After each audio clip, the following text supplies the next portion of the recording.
অভয়ার মঞ্চে সদস্যরা বলছেন অভয়ার মা বাবা আহত হয়েছেন, তার জন্য দায়ী শুভেন্দু। বিরোধী দলনেতা নিজে দায়িত্ব নিতে পারলেন না, আগলে রাখতে পারলেন না, কি বলবেন? দেখুন, উনি কখন কি বলেন, তার নিজের পার্টির বিরুদ্ধে, নিজের নেতার বিরুদ্ধে কি বলে দেন, তার কথায় ভরসা কম।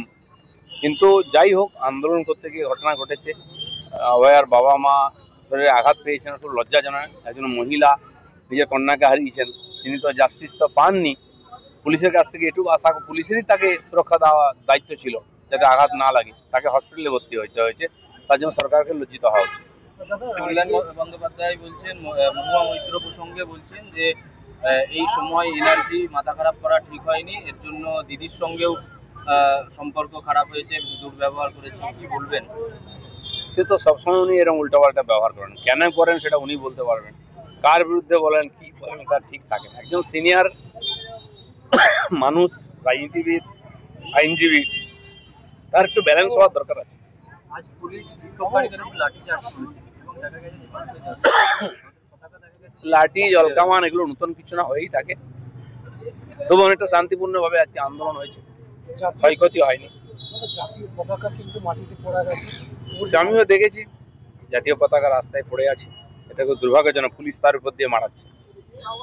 পুলিশ লাঠিচার্জ করেছে, যারা আন্দোলনকারী ছিলেন তারা জাতীয় পতাকা নিয়ে গেছিলেন, তারা হয়তো ভিড়ের চাপে পড়ে গেছেন, ছুটেছেন, হাত থেকে ঝান্ডা পড়ে গেছে। পুলিশের দায়িত্ব ছিল ঝান্ডাকে তুলে যথা জায়গায় রাখা, সেটা কিন্তু করেনি। অভয়ার পরিবার বলছে সিবিআই এর উপর যে ভরসা তারা রাখছিলেন সেটা হারাচ্ছেন। আমি বলেছি যে দেখুন, এই যে পুরো প্রক্রিয়া হয়েছে, সিআইডি, সিবিআই, আদালত, পুরো ব্যাপারটাকে মানুষ এখনো মেনে নিতে পারছে না বা সন্তুষ্ট নয়। কেন, যেহেতু আদালত সর্বোপরি, তারাই সবাইকে চালাচ্ছিলেন।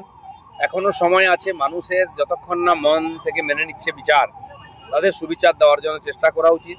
কেস বেঁচে আছে, আবার সমস্ত এজেন্সিকে ডাকা উচিত, কথা বলা উচিত।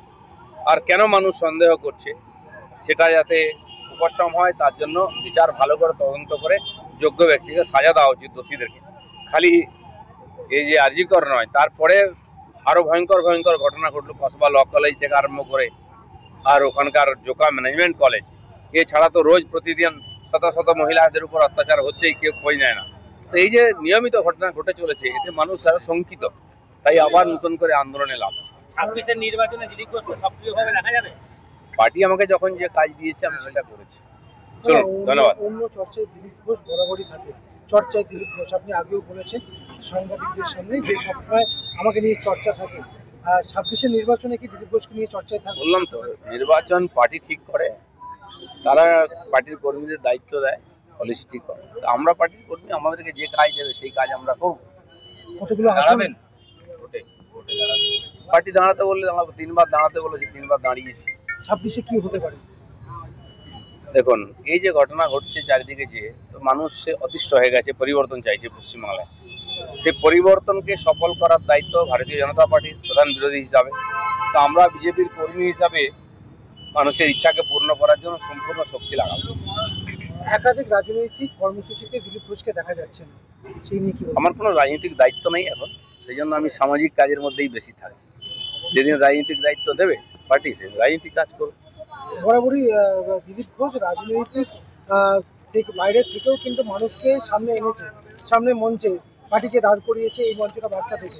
আগামী দিন 26-এর নির্বাচন কতটা শক্তিশালী? আজকেও তাই করছি। রাখি বন্ধনের সন্ধ্যাবেলায় আমি এখানে জোরাস্তায় বসে যাচ্ছি, আর সাধারণ কর্মীদের সঙ্গে দেখা করে কথা বলছি, সাধারণ লোককে রাখি বাঁধছি।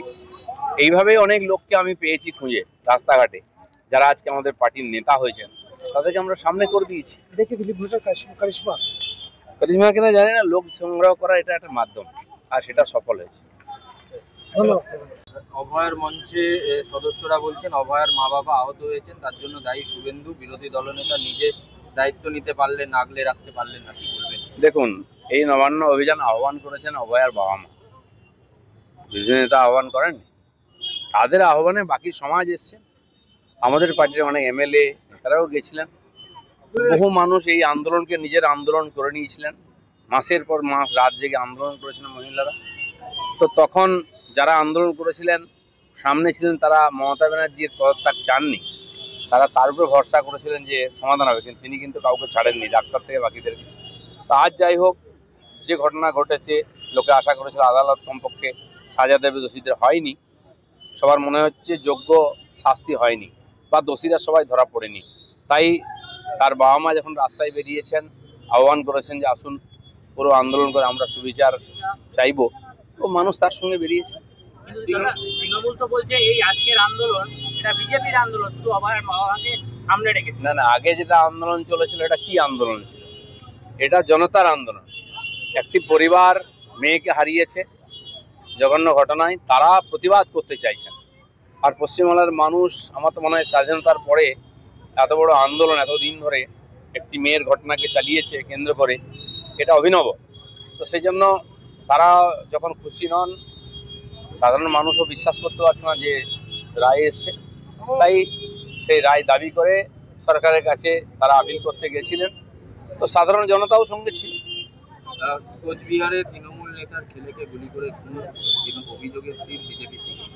বিজেপি গুলি করলে তো অনেক নেতাকে মেরে ফেলতো, তাহলে এত বড় চোর ডাকাতদের যে শাস্তি দিতে পারছে না কেউ। বিজেপি খুনির রাজনীতি, হিংসার রাজনীতি করে না। যেখানে যেখানে মারা যাচ্ছে সব কি বিজেপি করছে না? এত চোর ডাকাত গুন্ডা বদমাস ঢুকে পড়েছে টিএমসির মধ্যে, পুরো পার্টিটা কবজা করে নিয়েছে। রোজ খুন খারাপি হচ্ছে, লুটপাট হচ্ছে, এবং যাদেরকে ওরা ওপার বাংলা থেকে নিয়ে এসছে ভোটার করবে বলে, তারাই সমস্ত এই ঘটনার পিছনে আছে। তারা আমাদের বিজেপির লোকদেরকেও মারছে, টিএমসির লোকদেরকেও মারছে, কারণ তারা সব অ্যান্টি সোশ্যাল।